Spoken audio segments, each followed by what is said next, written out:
Hi, everyone, and welcome to the Transgender Show. I'm your host, Emily. I am so excited to be here with you tonight, and I hope you're all having a great evening.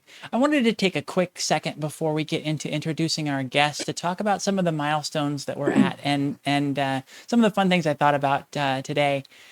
First off, today is episode 90 of the Transgender Show.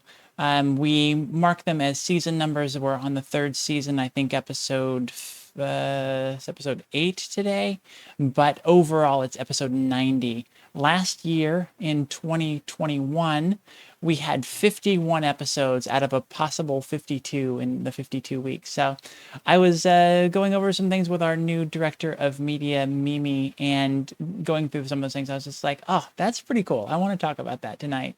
So welcome. Thank you all so much for being here and being along with me on this ride. It's been a fun time, and I'm excited to keep things going for many years into the future. Tonight, we're talking to TikTok creator Corey Schiller. TikTok creator and trans youth activist, Corey Schiller, I should say. That was what I wanted to put in there. Corey began his journey 21 years ago at the age of 25. Since then, he's lived mostly in stealth and integrated into male culture undetected. He worked as an automotive mechanic for 10 years before beginning his spiritual journey on the Appalachian Trail in 2011. That adventure taught him a lot about strength and being comfortable in uncomfortable situations. He's been happily married for 10 years with 2 beautiful daughters who accept him as their father. Corey believes life is what you make it and has made his life's work to evolve and manifest himself into what he calls a superhuman. Everybody, welcome to the show, Corey. Hi. How you doing, Emily? Thanks for having me. I'm doing great. Thank you so much for being here, for being willing to join us and share your story. Absolutely. Just a quick note for everybody in the chat that is here to watch. Please go ahead and put your comments in the chat. Ask any of your questions. Corey will not be able to see any of it because he doesn't have access to the Twitch chat now, but the mods will grab anything and we'll put it in a place for me to grab the questions. We'll get to those after a break. I'm going to go through a set of questions that I have about Corey's journey, and then after that break, we'll get to your questions and anything about Corey that's outside of the gender journey. So all the kind of fun stuff. First off, for the record, to put it all on the table there, how do you identify? So I identify as he, him, his. I identify as a father and a husband. Nice. I love it. And from our pre-interview, I know there's more to that, and I can't wait to dive into the other aspects of that you're not quite sharing yet. This is great. This is the time where I get to get out my tools and mine all that information. As we jump into your story, my favorite question to start with is, how did you choose your name? So it's funny. So people ask me this a lot of the times, and I wish I had an amazing story to share. It kind of literally just came to me one day, and it just felt right. I don't have any groundbreaking discoveries or connections to my name. My journey started a long time ago. It's sometimes hard to remember back to 2001 when my head was in the clouds, to think of something to me being so simple as a name. I know that it's not so simple, but it just came to me one day and it felt right. And I went with it, and I never looked back since. That's awesome. And, one of the things that we'll say here during this episode, I know because of some of the points we talked about in the pre-interview, but just on the show in general, that every story is valid. And that's what we're here to show, is that our journeys are all different. There are a lot of similarities, but there's nothing in your journey that's invalid because it's your journey. So in choosing your name, there's absolutely nothing invalid there either. As a TikTok creator, you actually have two names. You go by Goose Caboose there on TikTok. Goose Caboose 2011, correct? That is correct. Where does that name come from? And what special meaning does that hold for you? It has a meaning, right? I didn't just pull it out of the air. So some of the people that follow me, I can't see anybody other than you. Hmm. So I don't know who's here. I don't know who like knows me off of TikTok. I have shared this story before. So in 2011, I hiked the Appalachian Trail, right? And when you're on a long distance hiking trail, you are given what's called a trail name, okay? And people refer to you by that trail name, not by your but birth or chosen name. So I was always the guy hiking in the front of the pack, right? And if you know how geese fly, they fly in formation like a V, right? Hmm. And the goose that's in the front is called the point goose, okay? And so for a while I was point goose. But then after a while, it became too long to say, and people just shortened it to goose. And 2011 is the year that I hiked the Appalachian Trail. And caboose is just something my kids came up with because it rhymed with goose. And it was fun. Nice. And if you're any of the other geese in it, then the goose caboose is all you're looking at the entire time, I suppose. That's right. So let's do a quick audit of the chat and see if we can find out who is here that knows you. We've got Emmy the Unicorn is somebody is a name I'm not familiar with, so that might be part of your squad. Songs of Love and Healing is somebody who is I think from Jeannie's squad that's here. T Celerity K says Goose with 3 exclamation points, so they know you.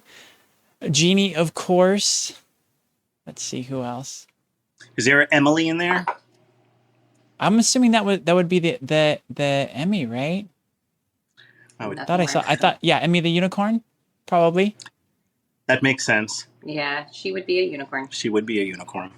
Spacey Marie Oh, knows yeah. you. Spacey's Yeah. I think a recent joiner of ours, and that's about it. If you know Corey and want a shout out, please put it Ronson 70 age, Elhun 1901. There's a Kevin. Oh no, I think these are from the previous show. So I think I've gone back too far. So if you would like a shout out to Corey so that he knows you're here, go ahead and put it in the chat, and I will try and catch that. Let's go ahead and dive back into your story. So when did you first realize you were trans, but when did transgender, that term, apply to you? When did you understand that that was who you were? I actually answered this question today to somebody on a live. So for me, I always felt like something was just off, right? Mm-hmm. I was raised and acclimated into society as a girl, um, and I presented as such. And so I liked girls, so I must be a lesbian. It made the most sense. I grew up in a very upper class conservative area, especially in the early 2000s when I feel like the LGB community was finally being seen as a way of life. It was normalized, and the transgender community wasn't really visible at all, actually, that I could remember. It wasn't until I actually moved out of my parents' house in New York State, and I moved to Western Massachusetts to be with a girl, right? And she brought me to the campus Pride Center.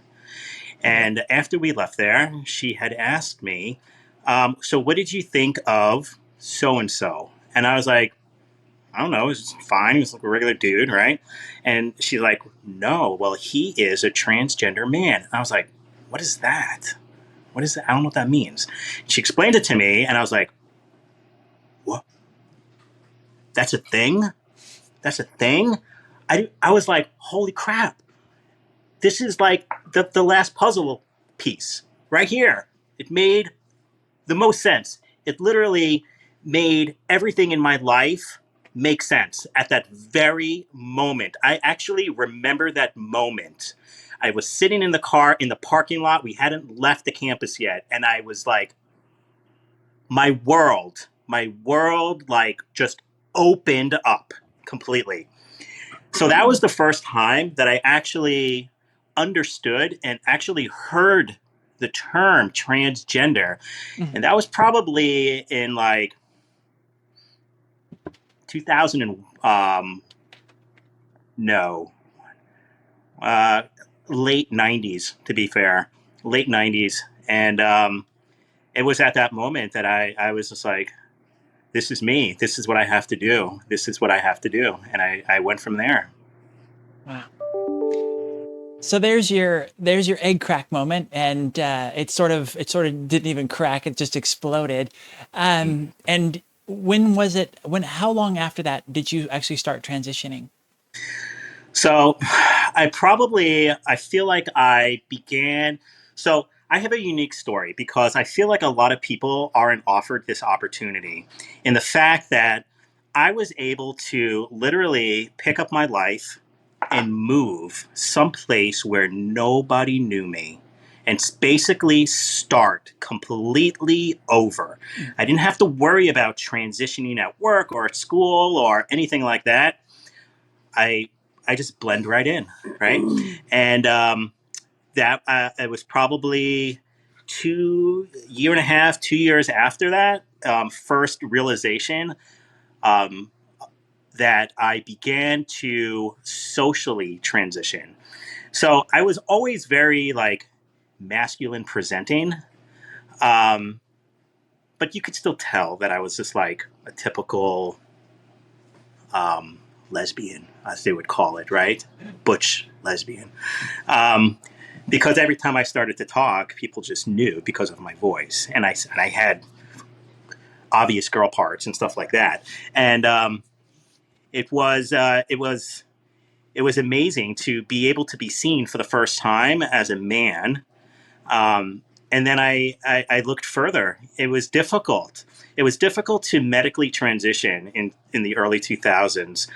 It's definitely not anywhere near what it is like today, which is relatively easy. I don't want to say it's like easy because I know it's not easy for everybody, but compared to how it was, like the steps that you had to take in order to medically transition were a lot more intensive than they are today. I had to see a therapist, not any kind of therapist, had to be a gender therapist. They had to follow what was called the Harry Benjamin Standards of Care, which is now WPATH. And I needed to basically, in order to medically transition, I had to clock so many hours in therapy, and I had to have lived as the opposite gender for, I think it was like a minimum of 2 years Wow. to qualify to be able to get a referral to go see a doctor to get testosterone. And when I did that, I had to. There weren't doctors that were local to me. I had to actually drive to Boston. So I was in Western Mass. If you know how the state of Massachusetts is shaped, it's basically a rectangle. And I lived on one end, and Boston was on the other. And it's about a 2.5 hour ride. And I would drive. At least once every 2 weeks to Boston to get my testosterone injection because at the time it had to be performed under the supervision of a doctor, not like today. Mhm. Sorry, I could talk, and I could talk. So you just cut me off and interrupt me if I'm saying too much. Fair enough. I'll do that. I'm usually pretty skilled at that, unless you're talking about something that's really important and it's pertinent to what we were asking in the question. And yeah, it's really tough. It is still very difficult for a lot of people to transition. And what it used to be was really insane that you had to prove for so long that you were living as that before you could actually become that. And it's like, your problems with your voice, that sort of blows me away, that like testosterone, from what I've heard, the people I've interviewed, works very fast. Within 6 months, you've got your voice is deepening. You can grow facial hair, these sort of things. And it's just like, it, how are you going to blend and be taken seriously as a man without, being able to get the voice and some of these other attributes? It's sort of baffling. I'm glad that we're past that dark ages of transitioning, Absolutely. and gotten into something a little bit more modern. And now, of course, everybody is pushing back and freaking out and acting like we're taking over the world. But we can keep thinking that, because we really should anyways. I did want to talk a little bit about some of the people. I did see that someone said that I should just introduce them as L. You would know them as just the letter L. And or that's how I should mention them. And Songs of Love and Healing is Elisa. Or Elisa. Oh, okay. Yep, I know Elisa. Okay. I don't know about L. I don't know if they feel comfortable saying their full name. Is that the same unicorn person? No, that was and I lost it again. Darn it. It's okay. That was the L Hun. I'll find it again. Whoever later. it is that knows me, they're probably gonna Hit you upside the head after, be like, I can't believe you didn't know Can't who believe I it. was. Yeah. You're letting your fans and your friends down. It's fine. The rest of the chat basically devolved as they got into talking about your beard. Someone mentioned that you'd said you'd asked about shaving it, and then everybody was saying that that's the only reason that they follow you, or that's the whole. Yep. They say my beard should have its own TikTok. So that's okay, and then good. We got some questions coming in. Keep those coming in. I love it. So we're the follow-up question that I usually ask, and let's go ahead and stick with it, to when did you learn and identify that you were trans? What were some of the breadcrumbs looking back once that all fell into place? Your egg exploded and you knew the through line in all of your life. What were some of the key clues that should have pointed you to being transgender when you didn't have that language? I feel like at a very early age, I never really fit in with the girls. I remember my parents, my mother, trying to set up these play dates with the girls so I could learn how to play and have some girlfriends and do all these girly things, right? And I was like, I don't want to do that. I want to go, ride my dirt bike with the boys and go skateboarding, right? And then, of course, you hear things like, oh, well, no, she's just a tomboy and she just likes to do things like that. They used to use the term rough and tumble, Mm-hmm. and back in the day, I remember reading that in my gender therapist's letter, a rough and tumble kind of person, right? Because I like to get dirty and do stuff like that. I never felt seen. I never felt seen. It's hard to explain. It's almost like someone is looking at you, but they're looking past you at the same time. It was hard to feel love for anything in my life. I was in constant conflict of not understanding why I was feeling this way. My parents, they took me to therapists, psychiatrists. They did everything to try and help me because I was depressed. I had suicide attempts. I was hospitalized in a psychiatric hospital for, to keep me safe, right? And everybody would always ask, well, what is wrong? What is wrong? There's got to be something. And I was like, I just don't know. I don't feel normal. There's something wrong. This is my body, but I feel here. I'm not in, it's separate. This is a shell and I'm on the outside looking in, Yeah. And at the time, I didn't have the language. I didn't have the language to say my brain doesn't align with my body because, it makes sense now, those are the correct words. But at the time, I didn't know that. And if I did, I probably wouldn't even say that out loud because, like, God forbid, say something taboo in like a conservative middle class neighborhood, and people are just like, what? You know, like, oh my God, there's a gay person that lives down the road. God, you know, it's like big deal. So, you know, I could look back. I could look back on my past, my upbringing, I can't even talk. My upbringing, and I could see everything that at the time was very confusing for me. That makes a lot of sense now. Yeah. You know, I could even talk about like relationships that I've had with men, right? And thinking to myself, like, I guess this is what like girls do, right? You have sex with guys, right? This is what all the girls in school are doing. So I tried it, and I was like, this is really odd, and it doesn't feel normal and natural. And I was like, and it was boring. I was like, this is boring. Like, right? I was like, he's obviously getting something from it, but like, what about me, right? Yeah, and So, just the general assumption is that like this is what life is for others. I'm weird, and I'm not getting something, but this is what it's supposed to be. So this is what exactly. I should try and be. I love a lot of what you said in that it's a like sort of a perfect description for our cis friends and even the cis people that aren't our friends, of what it means to be trans, that just complete disconnect and not understanding why, but feeling like everything is just off and wrong. I also loved, Yeah. you know, we talked before the show that we're very close to the same age. I mean, we're the same age. We're just very, very close, very, very close to being, months. yeah, months apart. And you mentioned not being able to let it slip that you were gay back in those days.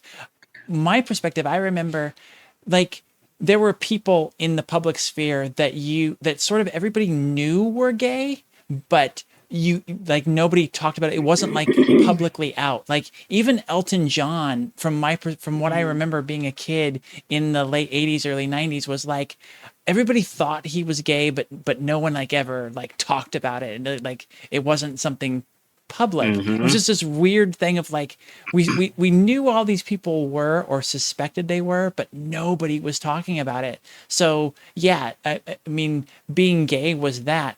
Trans wasn't even a thing. You would see like the people who would get sex changes or whatever would be on the trash talk shows, but that was Yeah. as deep as it got. So Right. Those were the images that people had in their minds. You know, Jerry Springer, Circus Freaks. You know, Rocky Horror Picture Show, things like that. You know, Silence of the Lambs. You know, and we never had positive representation. And I feel like we're getting there. We're getting there. We do have some positive representation on the celebrity level. Um, but I still feel like we have a long road to go. yeah, and there's two things about that. One, there aren't a ton of good positive role models that are getting good press. You know, we've got Leah Thomas right now that is swimming and is gaining notoriety there, but there's so much backlash against her and her journey that it's like it's great to see that for our trans youth out there, but you know, when the entire world is turning on her so much, it's like it's sort of almost worse in a way. You know, we have so many of our own internalized fears of what it would be to come out and all of that, and you know, are we valid? And when you just see that kind of public backlash, I can't imagine what that does to you internally about your courage to come out and talk about yourself in the terms of somebody that's so derided currently. So yeah, again, a lot of really good points for our allies and friends about what it truly means to be trans and why it's so hard for us growing up and coming out. Was there a period?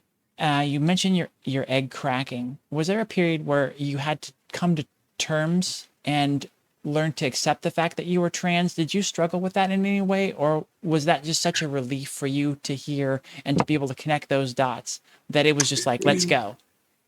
That was basically it. Once I realized that, I felt like I was in survival mode in a way, right? I was like full steam ahead. I had no support. Nothing was advertised as like a like what's it called?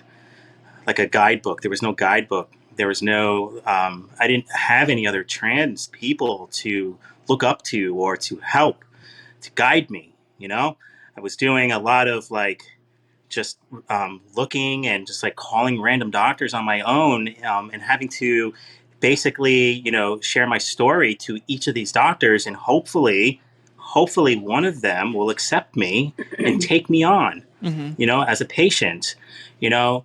But yeah, I mean,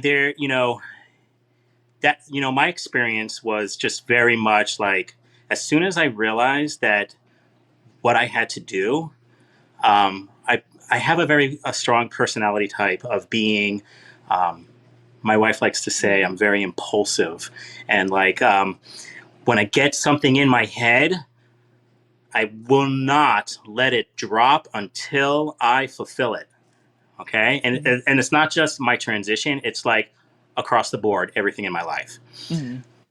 So for me, it was a relief. It was definitely a relief, and just had to be done.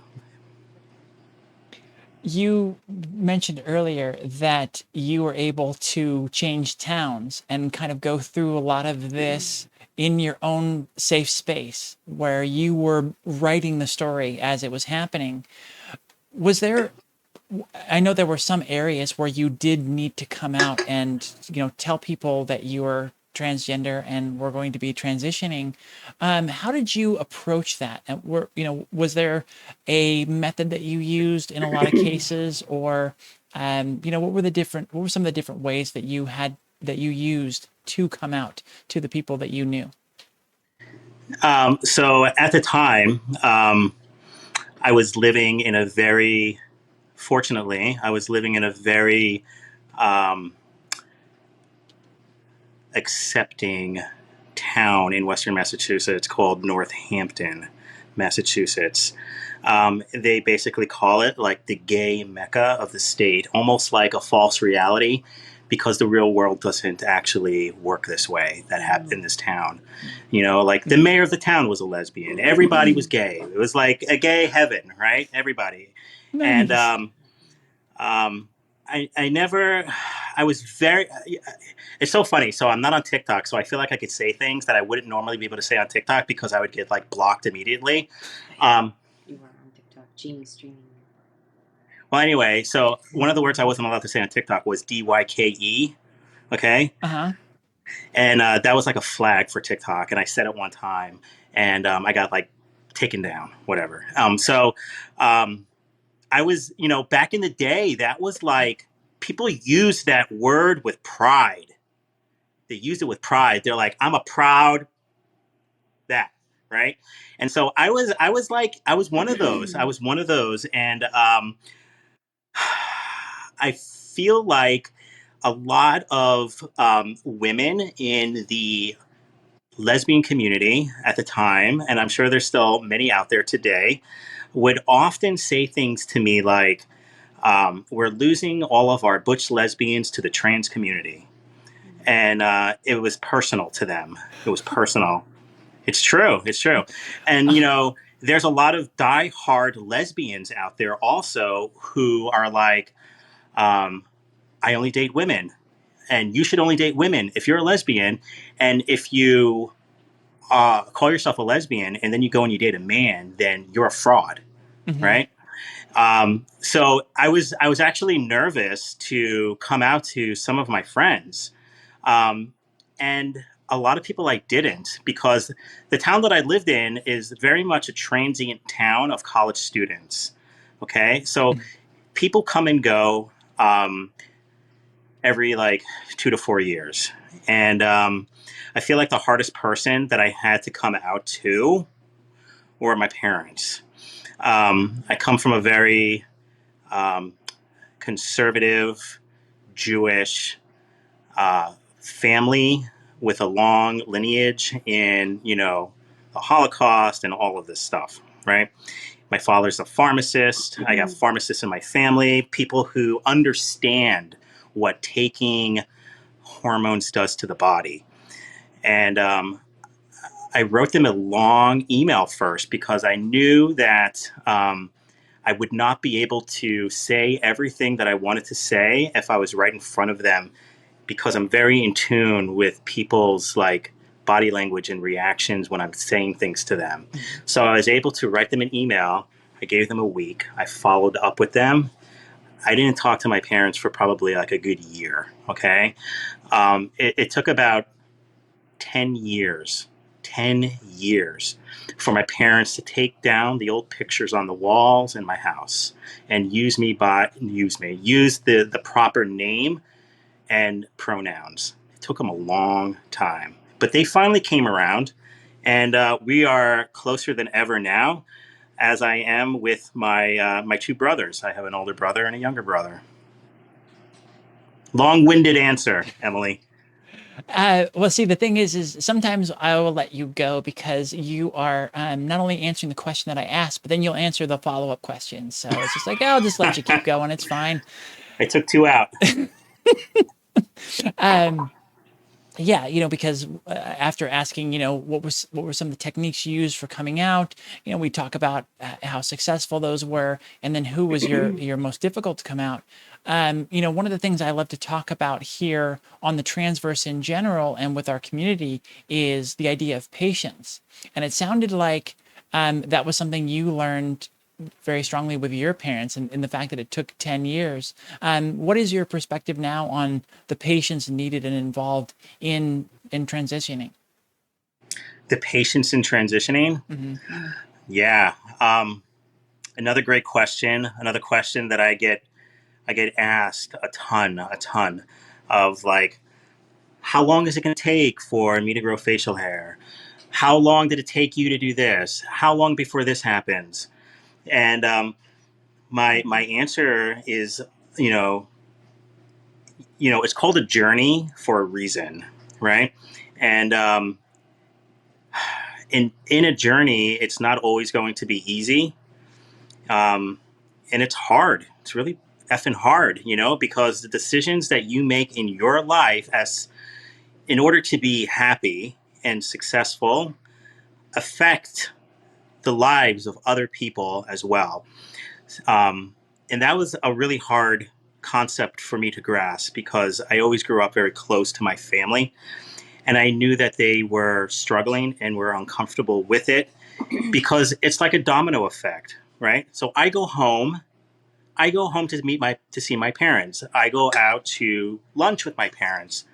When I eat lunch with my parents run into friends, and their friends are like, "How is your daughter doing?" And my parents say, "My daughter is my son now."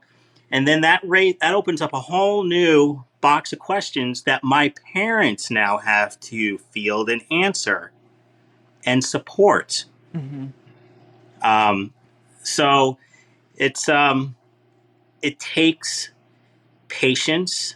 You have to allow people some grace and time to accept and accept you and find their own way of healing and understanding, because as a transgender man with two little girls, um, I don't think it has anything to do with the fact of being transgender, but I feel like if one of my daughters came to me and told me when they were in their teens or 20s that they felt this way their entire life and they wanted to transition to be a man, of course I would be 100% behind them. But it would be hard, even for me, because those are my children and I've raised them and I've known them for X amount of years one way, right? And it's hard, when they, And I don't mean to be offensive or, to anybody who's listening. I don't want that to come off that way. But, just because we identify and live our life this way doesn't mean that we're immune to things that you would think we wouldn't be. You know, it's hard for anybody. You know, switching pronouns. Names, seeing somebody completely in a gender that you hadn't seen before. It's hard. It's an adjustment and it's a learning curve for a lot of people. And, I don't need people to agree with me. I don't need people to accept me. I just need people to show me the same amount of respect that I show them. Thank you so much for all of those wonderful points. I love, that perspective of, even though that you're a transgender parent, and have that perspective, that then if your daughters came to you and identified as something else, there's an adjustment period for you. I think there's a really important honesty in that, and I think it gets to the core of that question of the patience in other people. We take so long to develop an understanding of who we are and what all this stuff that's going on in our brains means, so that when we come out, we're ready for it. Like, we've put all the pieces together, we understand it as much as we can, and we get started on the journey. Whereas the parents' perspective, they've spent their entire life trying to keep you alive and trying to steer you in the right direction. And a lot of that comes from societal expectations and their own expectations, and their own understanding of the entire situation, the way the world works, the way the family works, and the way it works for the individual child. So there is a lot of forgiveness that needs to happen in coming out, because it's shifting a lot in someone's brain. It's not as simple as a name and pronouns. There's a lot more that goes into it, and it's not. And you being honest about the fact that you would probably even struggle with that a little bit, to some regard, really helps illuminate that need for that patience and the understanding of their perspective and what they need to be able to get on board. Because I think it's really easy for us to look at our own internalized transphobia, look at the negative reactions of society towards trans folks, and then see our parents kind of rejecting it and just say, the entire world's against me. This is horrible, and be really negative about it. Whereas it's like, no, there are horrible things going on in the world, but my parents are there for me. They just need the time to get up to speed. And anybody would struggle with this idea. So very, very important pieces in that. I did want to kind of go back to something, and it's seeming a little less important now, but it's something that always fires me up here, is the gatekeeping that goes on, particularly within the LGBT and even sometimes in the trans community. Those things like if you're a lesbian, you're supposed to be a gold star lesbian. You got to stick to it. Otherwise, they feel that you've betrayed them, or you're somehow challenging their validity in some way. Are there other aspects or other situations where you've run into that kind of thing, where your identity is somehow within the, I mean, I know the cis community, obviously, but within the LGBT community, where your identity is affecting them in some way from their perspective? Oh yeah, for sure. Growing up in the lesbian community, I it was a community. It was a place where I felt safe. A lot of energy went into my identity. A lot of close friends and family members that I consider. And when I transitioned, in a way, I felt ostracized from the community, because now I'm a man, right? And I pass. And like, why is there a man in my space now? And I feel like my wife could, this resonates with her as well, being somebody who predominantly had dated women in her past, and then being seen as somebody now in a heteronormative relationship to the outside world, I feel like there is definitely this loss of identity for my wife as well, you know? And on the other end of it, like, so we all we want to do and be seen by society as who we are. So I want to be seen as a man. I want to be accepted into male only spaces. Yet, for some reason, when I'm in those intimate spaces with men, it feels a little off and uncomfortable. It feels that way because um, I can't really contribute a lot to the stories they share about growing up as a boy and doing stuff with their dad, right? Um, it's challenging. So I kind of feel like I'm always in this like gray area of like, where do I belong? What are, other than the trans community, where do I fit in? Where do I belong? And yeah, I mean, I don't know if my wife, you want to have her speak on her experience of what it was like, basically coming out to, we got married. When we got married, um, my whole family obviously knew about me, but hers did not. Mm-hmm. Her family did not know about her father walking me down the aisle, her down the aisle to me. He thought that he was giving his daughter away to a cis man, you know? Mm-hmm. And Bethany, I don't know if you want to talk about your experience a little bit about living as a someone who dated women and then dating a man, and how that made you feel in your He's identity. panning me on. Hi, Emily. Hello. So just so everybody knows in chat, we were talking in the pre-interview about the potential of bringing Bethany on for some things, probably in a big part in the after and the Right. after But show. So here I am. yeah, so welcome to the show, Bethany. So great to have Thank you. you. Thank you. Gosh, yeah, I mean, he's right. Like half my family didn't, probably most of my family didn't know that when we were getting married that I was marrying a trans man. And part of that, I think, comes from, when we first started dating, like he was very stealth, and he passes very well. Like I don't know if that's you would not really be able to, that wouldn't be the first thing that you thought when you looked at him.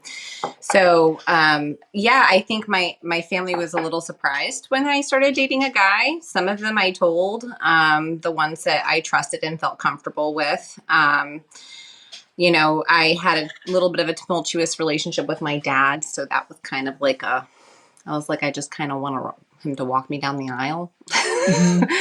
And I'm afraid if I tell him that part, that maybe he wouldn't, and that would be really heartbreaking. And I also didn't want anybody to see him anything other than who he was. Like, I know that,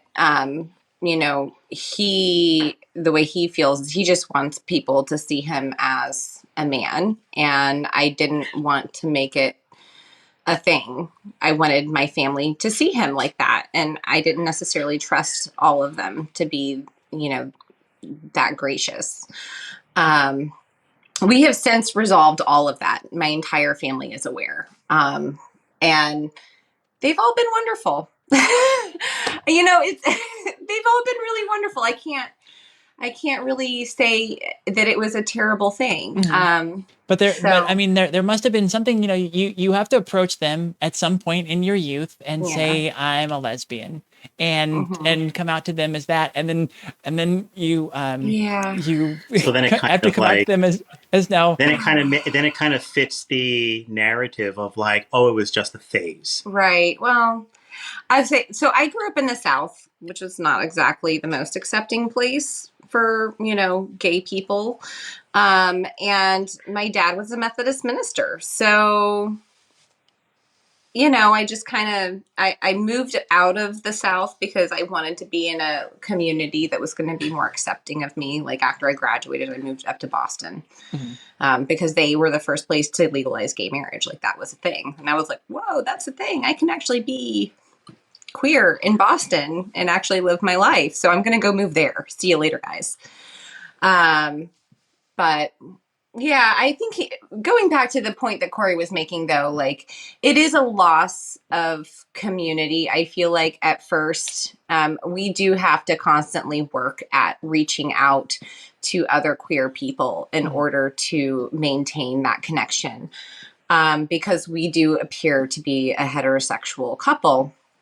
And, that's great and all, but at the same time it's there's a little piece of that community that's missing. You want to be able to identify with your friends in a different way, and so it's work. It takes work Well, to yeah, and find that's such a spaces. fascinating dynamic. So Corey hit on something that I want to address again in a minute because it's something that I've been feeling a lot recently is that the in between that you get stuck in as a trans person, as you get away from the identity that isn't right for you and you get into the identity that is right for you, where you didn't feel good in the gender you were born in, so you transition and you don't feel like you fit in the gender that you identify as because you didn't have all of that experience growing up. You didn't have it beaten into your head.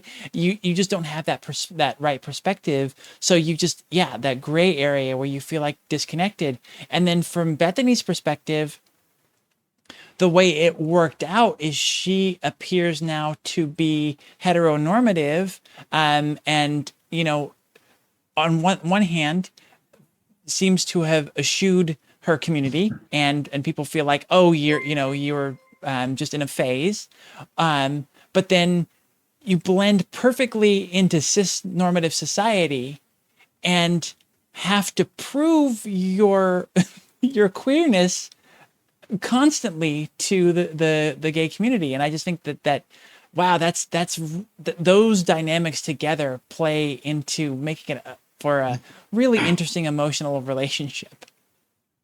Indeed. Indeed. Spot on. Wow. Well, Complicated. It's yeah. complicated.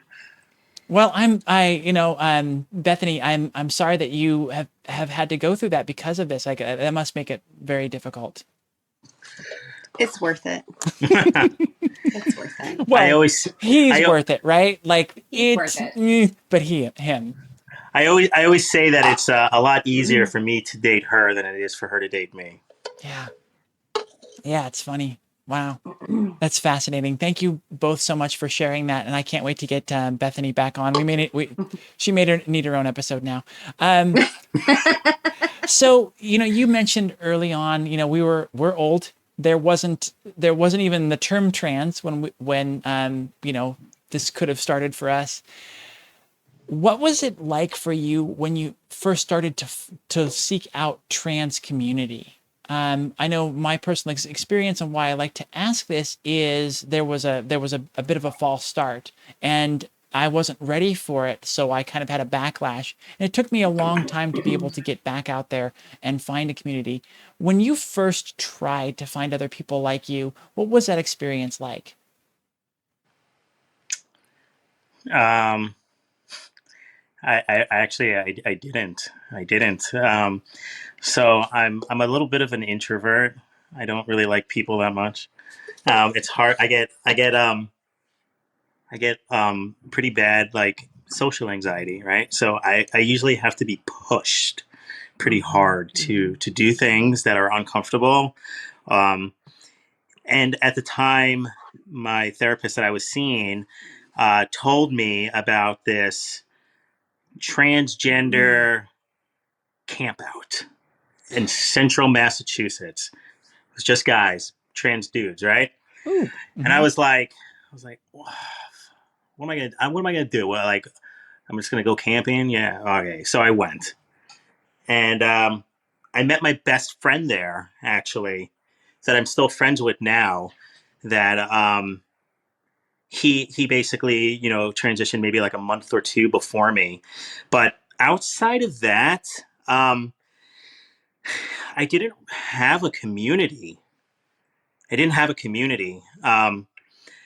I I was like a loner in a way. I felt very self-absorbed in my transition. It was hard for me to have intimate relationships because I felt like I couldn't give the attention that is required to another person because I was so hyper focused on myself. Mm-hmm.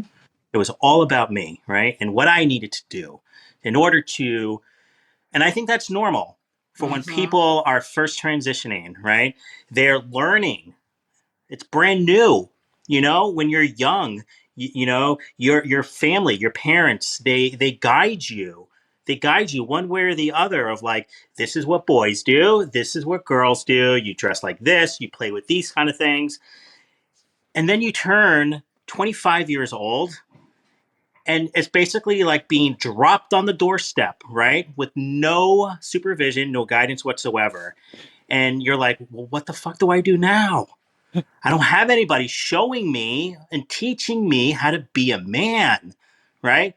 And so I feel like what ends up happening a lot of the time, and I fell victim to it as well, is that what do, right? We look for role models. And we look for the machoist, the manliest of men in the media, right? Because we want to emulate that. We want to be seen as like a macho guy, right? And what better way, first of all, to I became a mechanic. What the most gender affirming career you could possibly think of. I chose a career that would like totally just like put me right in there. If I could pass in this career field, I will be okay in the world. And I was. But a problem that I find a lot of the time is people look up to these types of men that are very toxic, right? They exude toxicity, right? And they feel like that is what it takes. That is what being a man is like. And it's not. It is not. You could be masculine and not be toxic at the same time. And yeah, it's just it's eye opening. It's eye opening, and you don't always see it while you're in it. And I didn't see it until I grew up. And I look back on things and I was like, God, that was a really shitty thing that I did. I wish I had the role models that I am finding people are looking at me as on social media. They look at me as like, it's so good to see an older trans person. It makes me see that my life is going to turn out okay. I never had that. And it's mind blowing to me to be seen in that light. Yeah. It's humbling. Mm-hmm. It's funny, that perspective. I know you're toxic masculinity is definitely a thing in our society. It's something, it's a kind of a hot issue recently with Me Too and things like that. And it's a connection I've never drawn before in the trans experience for trans women as well as trans men. There isn't the idea of a toxic femininity per se, but if you really draw the lines and really think about it, who do we identify as trans women? Like, we look for the pretty, super thin, super busty, very curvy, the sort of the toxic ideal of femininity that is so problematic for so many women in our society, and yet that's what we're super drawn to begin with. And I think that's very fascinating and something I hadn't thought about it before. Just the inherent toxicity of what we set as our goal in starting a transition. It's pretty fascinating. On that note, in transition, when you thought about it and started to put together who it was that you wanted to end up being, did you have a roadmap? And then as you went through, did your goals shift? So I know this is going to sound really lame and cheesy. Okay. So I didn't have like some celebrity to look up to. Um, I looked up to my dad. I always admired his courage and his strength and his wisdom, also his engagement in our lives. And all I ever wanted to do was be as good of a father as he was to me. And I try to do that for my kids now, and now that I have transitioned, he treats me in a way that I wish he had treated me when I was younger, as like his son. Like he shows me things, that like it's a little outdated. His thinking. My dad's like in his 70s. And so he's a little outdated with his philosophies and like stereotypical roles of men and women, right? But he definitely sees me. I feel seen by him, and he is a successful man in every area of his life, and I've always aspired to be that person, in my career, to be successful, to be in a successful marriage, to be happy in my life, to raise children correctly. I don't know if there's a correct way, to be honest with you, but to raise them, to the best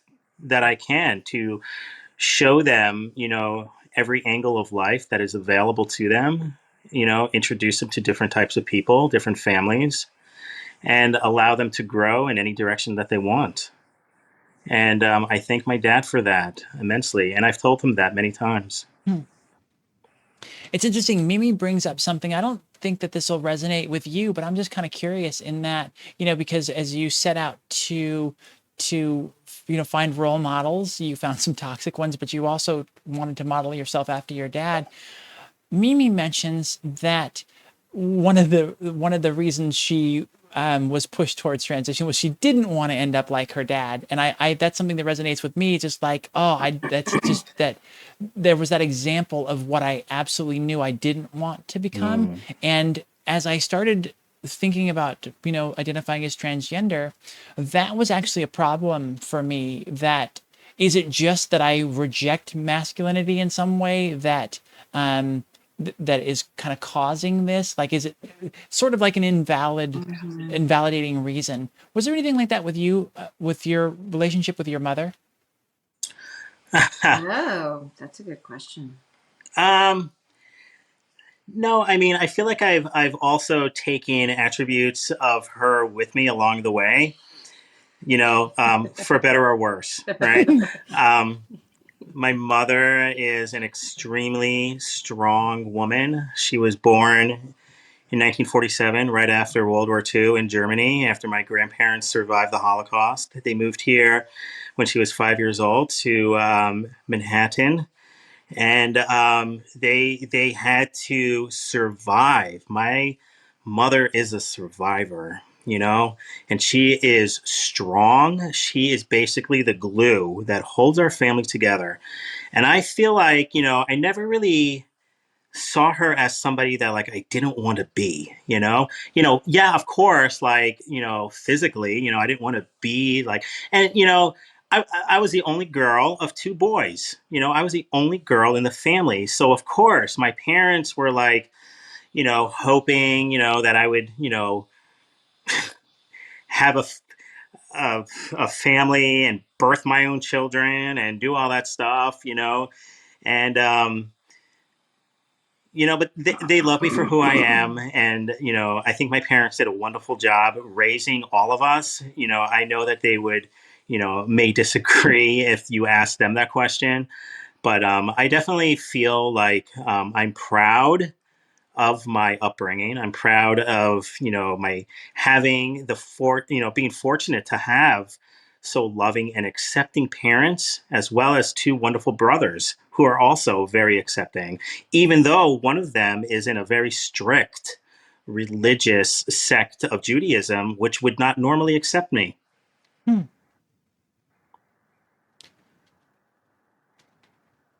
That's Yeah. Sorry. I'm taking over your show. No, of course not. No, I'm sorry. I just had so many things going on in my head. It's tough to figure out where to go with that. There's just so much. It's wonderful that your family has found that acceptance for you and the things that you've gone through. What were some of the fears that you ran into in your journey? I mean, you're doing this on your own without a roadmap, without a role model. What were the fears that you struggled with, and how did you overcome those to find your confidence and to move forward in your journey? Wow. Fears that I had. They're probably not fears that a lot of people would consider to be fears. I think they were fears of like, having to do things on my own because it was uncomfortable. Because, you know, I'm an introvert and I don't like having to talk to people on the phone. You know, doing this with you. This is like out of my comfort zone. The Mm-hmm. fact that I can't see the audience is a great help. If I saw the audience, it would be very difficult for me. But, I'm just feeling like it's just like you and I talking, I was fearful of that. I was fearful, of course, of like my parents not accepting me. Of course, that was a fear, but I knew my parents. I knew that, they would always love me. They always said that to me, that they would always love me no matter what. Okay. So I knew that they weren't going to be, um, um, not disappointed. They weren't going to be like disowning of me on any level.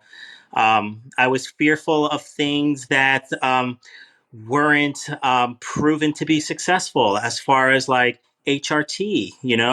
That is, we don't know what the long term effects are with testosterone or estrogen. Um, that is that is why you have to go through all these hurdles, because they say it's not an FDA approved method of treatment, right?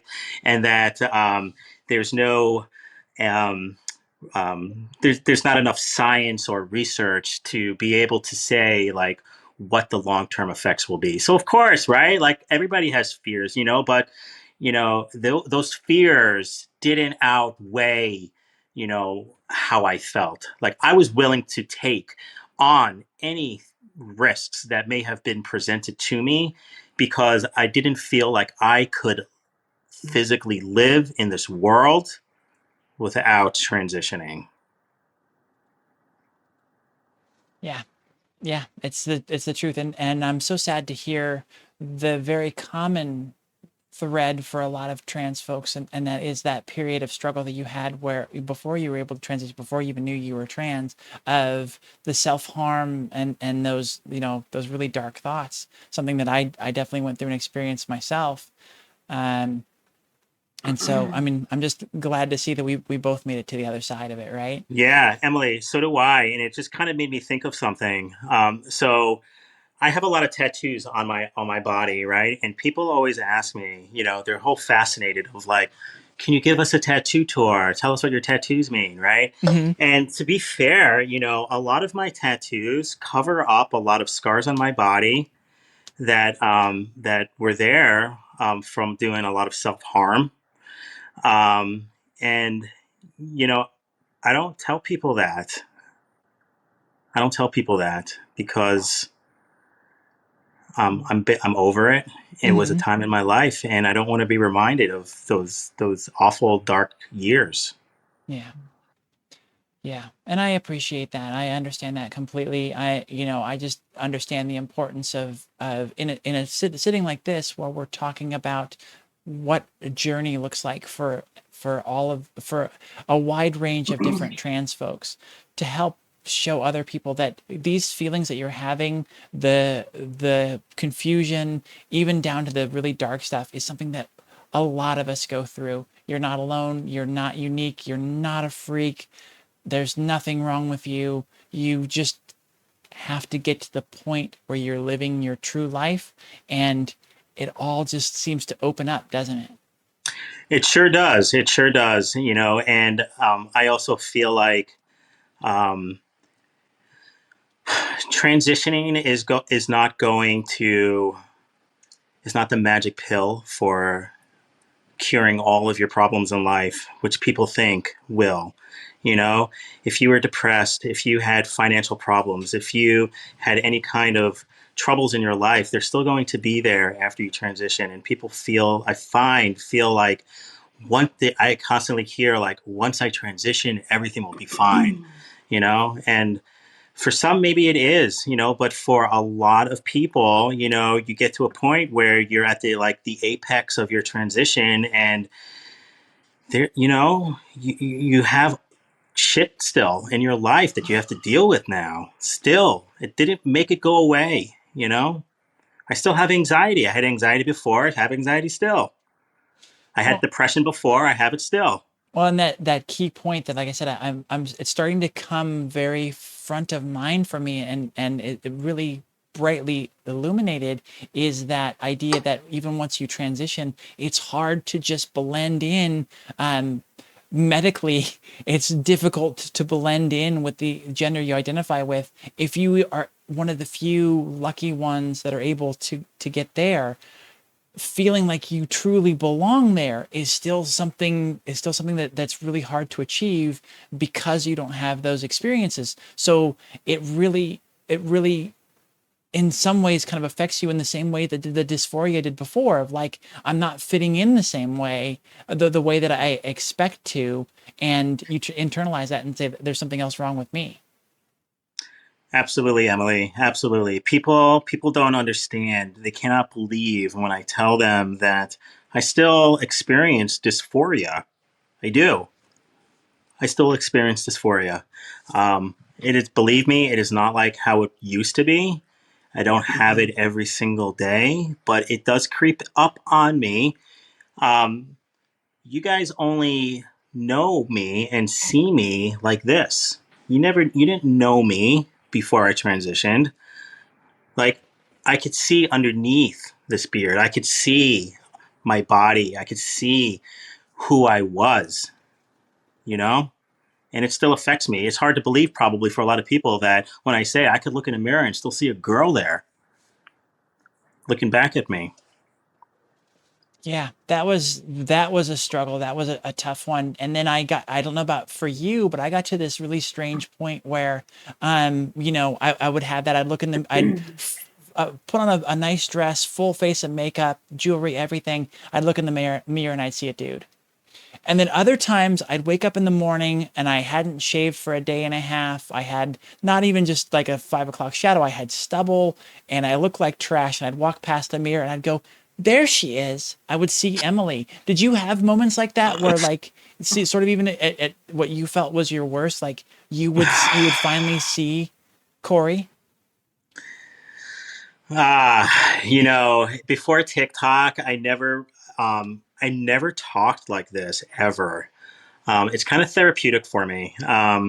People don't normally come up to me and just like ask me questions, right? So I put myself out there on social media, and it's helpful for me, and it's actually given me a lot of more confidence than I had before. I feel seen. I feel like I'm connecting with people. Um, I still have moments like that, Emily. I do. They are far in between, thankfully. Um, but it's funny, right? It's funny that, like, in your worst moments is when, like, you see yourself in the most affirming way. It makes no sense one bit. And I cannot explain it. But then other times I will get like really dappered up, put on a suit, get dressed up, and I will feel so goddamn insecure.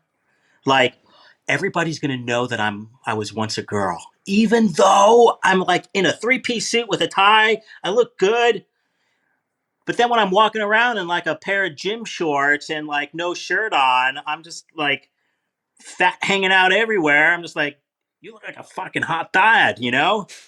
Why is that?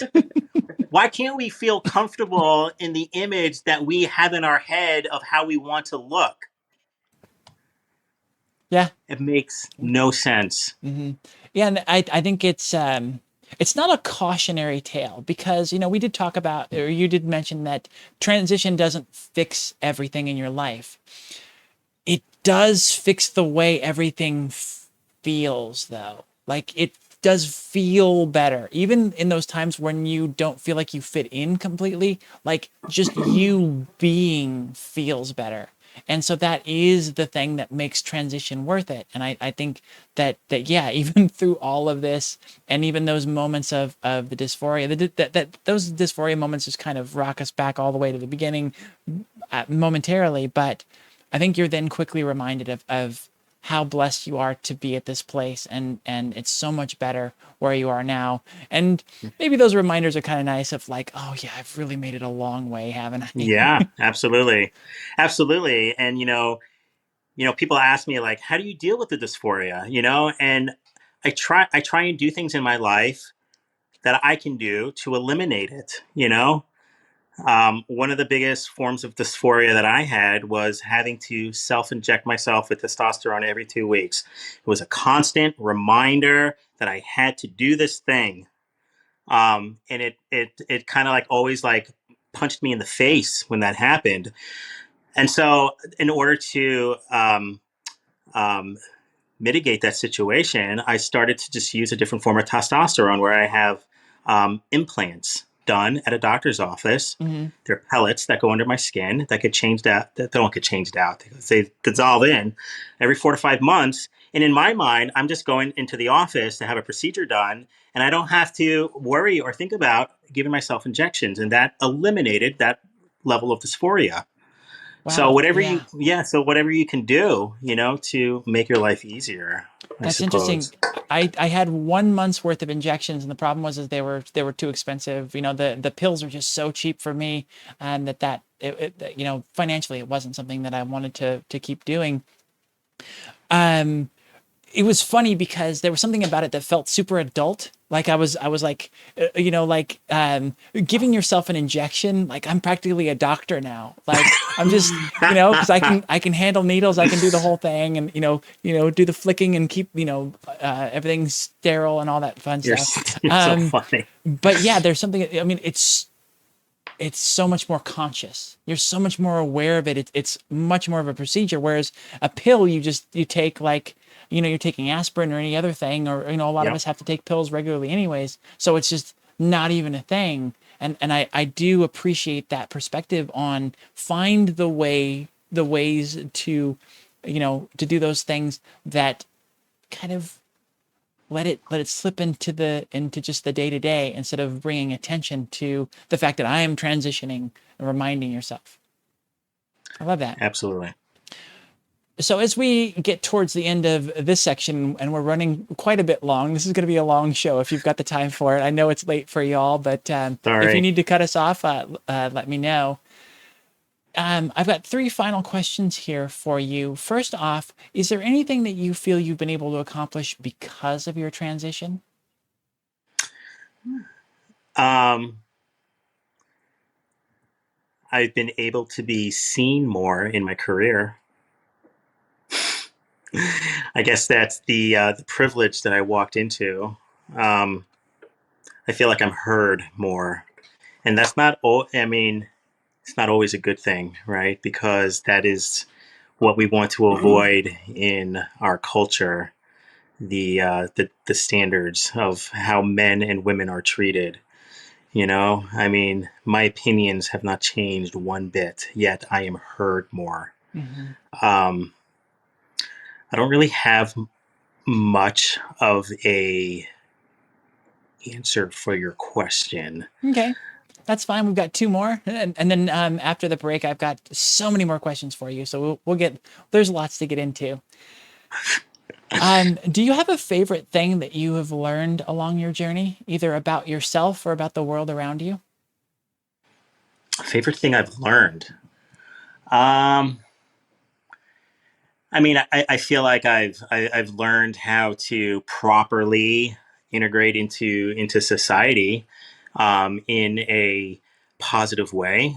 I've learned how to, you know, talk to people that I may not have been able to in the past, to get my point across with things. I've learned patience. I've learned